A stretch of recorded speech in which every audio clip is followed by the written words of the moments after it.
دیانتی ہوگی کہ معاہدات بھی ہوں کسی ملک کے ساتھ یا کچھ لوگوں کے ساتھ اور ان کے خلاف اقدام نہیں کیا جائے، اس کی اجازت نہیں۔ تو اس آیت کو اس پس منظر میں لینا چاہیے کہ مسلمانوں کی مدد کرنا مسلمانوں کی ذمہ داری ہے، سب ایک جسم واحد کی طرح ہے، ایک مسلمان کی تکلیف تمام مسلمانوں کی تکلیف کے برابر ہے، لیکن اجتماعی سطح پر اس کوشش کے لیے ضروری ہے کہ مسلمان اپنے مقام پر پہلے دین کو غالب اور قائم کریں، اس کے بعد اس انقلاب اسلامی کی توسیع اور وسعت بھی ہوگی اور دنیا بھر کے مسلمانوں کی پھر مدد کی جائے گی۔ اللہ ہمیں توفیق دے، یہ ملک جو ہم نے اسلام کے نام پر حاصل کیا تھا، برسا برس ہو گئے، آج اسلام یہاں پر نافذ نہیں ہے۔ اللہ ہمیں توفیق دے کہ ہم اپنے وعدوں کو پورا کریں جو ہم نے اللہ سے کیے تھے کہ اللہ خطہ زمین عطا فرما جہاں ہم تیرے دین کو نافذ کریں گے، جہاں تیرے اور تیرے رسول صلی اللہ علیہ وسلم کے احکامات پر عمل کریں گے۔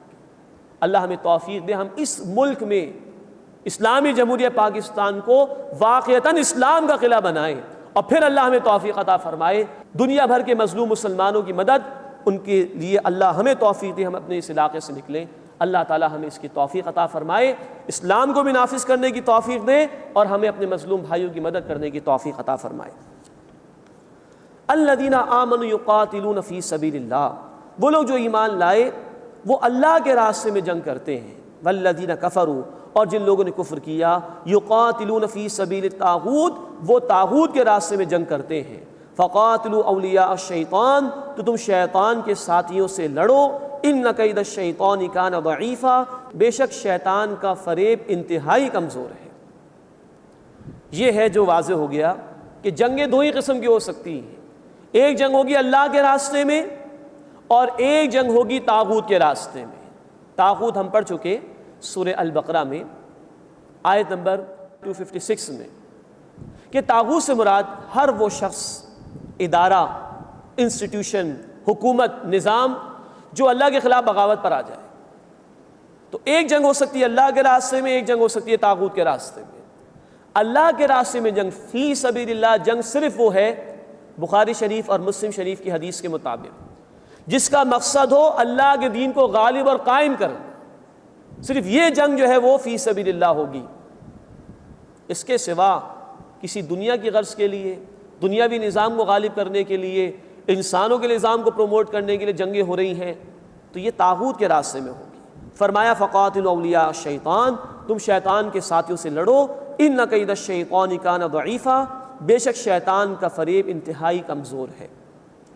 اس کے بعد ایک اور اہم ہدایت، نبی کریم صلی اللہ علیہ وسلم نے جو انقلاب برپا فرمایا اس میں میتھڈالوجی کیا تھی، اس میں طریقہ کار آپ نے کیا اختیار کیا، اس کی ایک شق کی طرف یہاں اشارہ کیا جا رہا ہے۔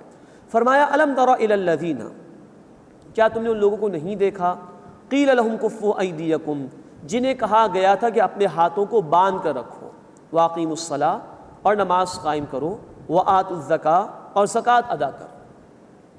یہ اشارہ ہے مکی دور کی طرف۔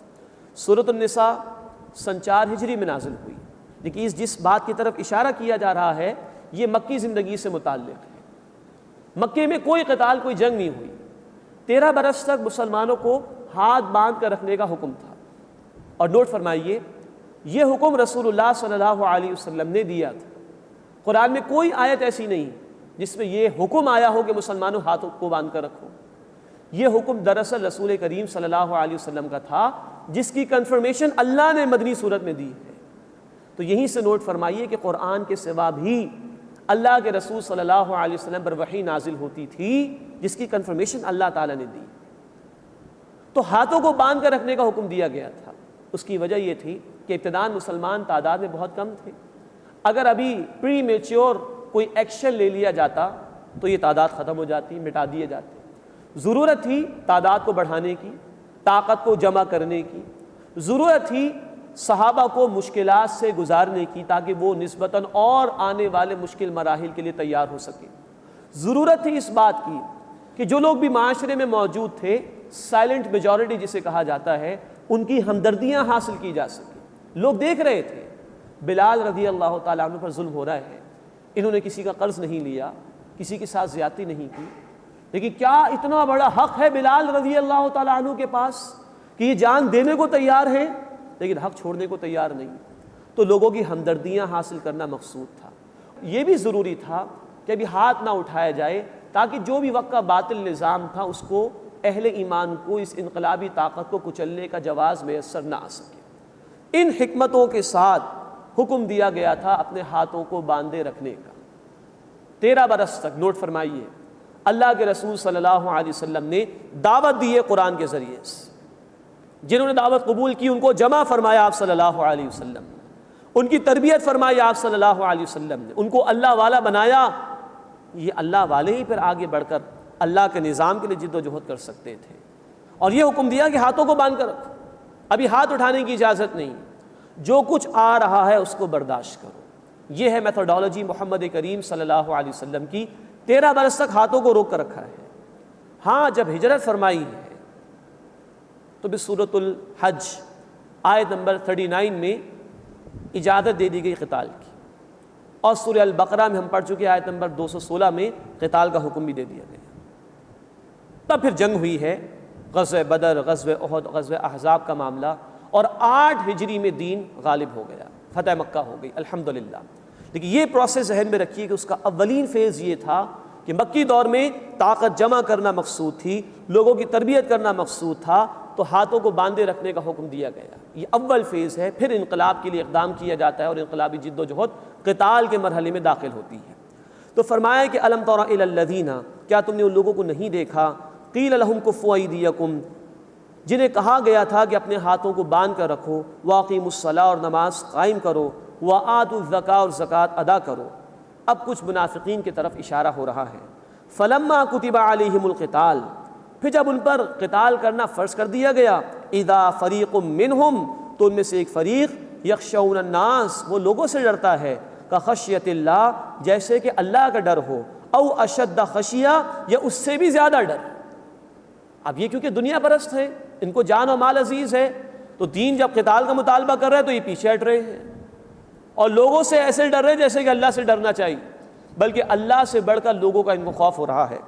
وقالوا، اور وہ کہتے ہیں، ربنا لما کتبت علینا القتال، اے ہمارے رب تو نے قتال کیوں فرض کر دیا، لولا اخرتنا الی اجل قریب، تو نے ہمیں تھوڑی سی مہلت اور کیوں نہیں دے دی، تھوڑی سی مدت کے لیے۔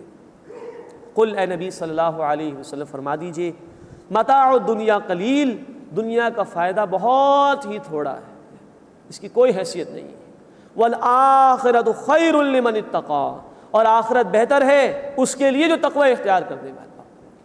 تم دنیا کو ترجیح دے رہے ہو، یہ ختم ہو جانے والی ہے، یہ عارضی ہے۔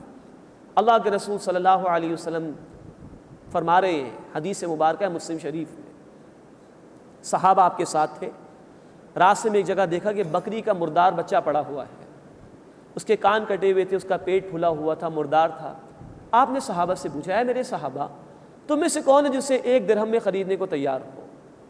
صحابہ نے عرض کیا، یا رسول اللہ صلی اللہ علیہ وسلم، ہم میں سے تو کوئی ایک بھی سے 1 درہم میں خریدنے کو تیار نہیں۔ مطلب یہ کہ اس کی کوئی حیثیت ہی نہیں، یوز لیس ہے، ورتھ لیس ہے، بیکار، کان کٹے ہوئے، پیٹ پھولا ہوا، مردار ہے، کسی کام کا نہیں۔ اللہ کے رسول صلی اللہ علیہ وسلم نے فرمایا کہ جتنا یہ بکری کا مردار بچہ تمہاری نگاہوں میں کمتر اور حقیر ہے، یہ دنیا اور اس کا مال و اسباب اللہ کی نگاہوں میں اس سے زیادہ کمتر اور حقیر ہے۔ قل متاع الدنیا قلیل، اے نبی صلی اللہ علیہ وسلم فرما دیجیے دنیا کی زندگی کا فائدہ تھوڑا سا ہی ہے، کیا اس کی محبت کی وجہ سے اللہ کے دین سے فرار اختیار کر رہے ہو اور اس کے لیے جان و مال نہیں کھپا رہے؟ والآخرۃ خیر لمن اتقی، اور آخرت بہتر ہے اس کے لیے جو تقوی اختیار کرنے والا ہو، اللہ کی نافرمانی سے بچنے والا ہو۔ ولا تظلمون فتیلا، اور تم پر دھاگے کے برابر بھی ظلم نہیں ہوگا۔ اگلی آیت میں موت کا ذکر آ رہا ہے، موت سے بچ جاؤ گے کیا تم؟ قتال نہیں کرو گے، اللہ کے راستے میں جنگ نہیں کرو گے تو کیا جان بچ جائے گی تمہاری؟ فرمایا اینما تکونوا یدرککم الموت، جہاں کہیں بھی تم ہوگے موت تمہیں آ جائے گی۔ ولو کنتم فی بروج مشیدہ، خواہ تم مضبوط کیے ہوئے قلعوں کے اندر ہی کیوں نہ ہو، تو کیا ہی اچھا ہو کہ بہترین موت آ جائے، اور وہ موت ایسی کہ قرآن اس کو کہتا ہے وہ موت ہے ہی نہیں، وہ تو ہمیشہ کی زندگی ہے، شہادت کا رتبہ۔